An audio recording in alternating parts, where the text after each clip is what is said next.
Terima kasih sudah mengklik video ini. Perkenalkan, nama saya Wina Gusrino Fagulo dengan NIM A1S12028 dari Ruang 002, Prodi Bimbingan dan Konseling, Universitas Jambi. Pada kesempatan kali ini, saya akan memaparkan materi tentang tujuan konseling dan dasar etika konseling. Pak Profesor dan kawan-kawan menyatakan bahwa konseling merupakan suatu proses adanya seseorang yang dipersiapkan secara profesional untuk membantu orang lain, pemahaman diri, pemecahan masalah, dan pengambilan keputusan yang didasari dari hati ke hati dan hasilnya sangat bergantung pada kualitas hubungan. Konseling ini dapat terjadi antara dua orang atau lebih, yang diantaranya terdapat konselor dan konseli. Didasari dari situasinya, proses konseling dibagi menjadi dua tahap. Tahap yang pertama yaitu tahap persiapan, di mana dimulai dari seorang konseli datang kepada konselor dan menceritakan masalahnya sampai diam, dan tahap yang kedua merupakan tahap pertolongan, yang dimulai dari diamnya konseli sampai diungkapkannya pendapat-pendapat oleh konselor.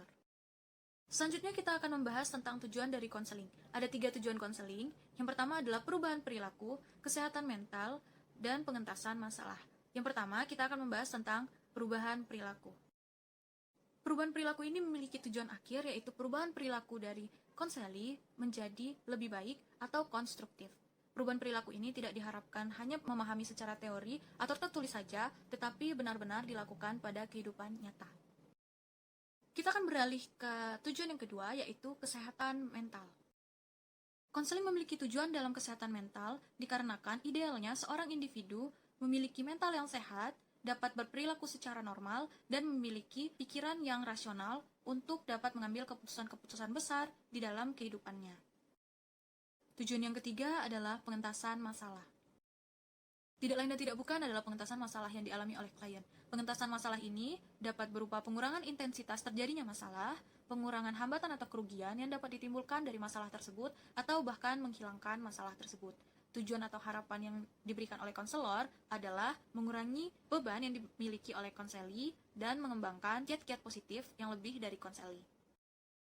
Selanjutnya kita akan beranjak pada dasar etika konseling. Terdapat 3 dasar etika konseling, yaitu kerahasiaan, kesukarelaan, dan pengambilan keputusan yang dilakukan oleh konseli sendiri.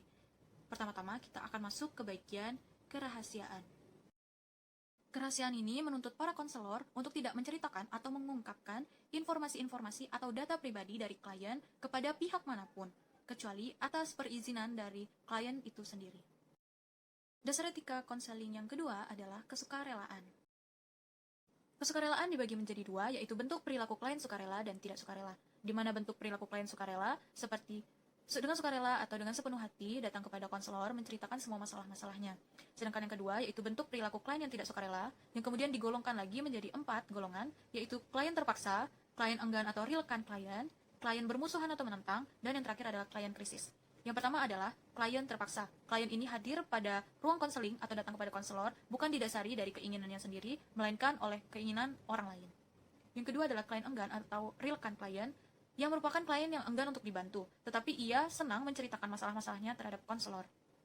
Yang ketiga adalah klien bermusuhan atau menentang, merupakan klien yang memiliki masalah cukup serius, tetapi memiliki sifat yang tertutup, menentang, bermusuhan, dan menolak secara terbuka terhadap proses dari konseling.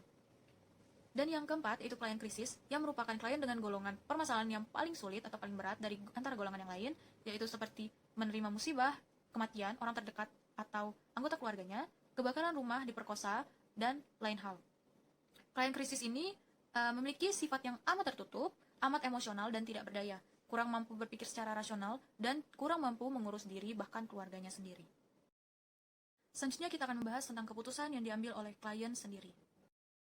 Di sini kemandirian klien akan ditunjang, di mana konselor akan mendorong klien untuk dapat berpikir, menganalisis, menilai, dan menyimpulkan terhadap permasalahan yang dihadapi, sehingga klien mampu mengambil atau membuat keputusan dan bertanggung jawab terhadap keputusan yang diambil, serta risiko-risiko yang mungkin terjadi di kemudian hari.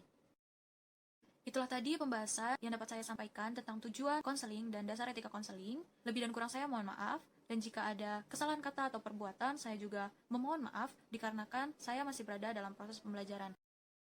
Sekian pembahasan dari saya, terima kasih.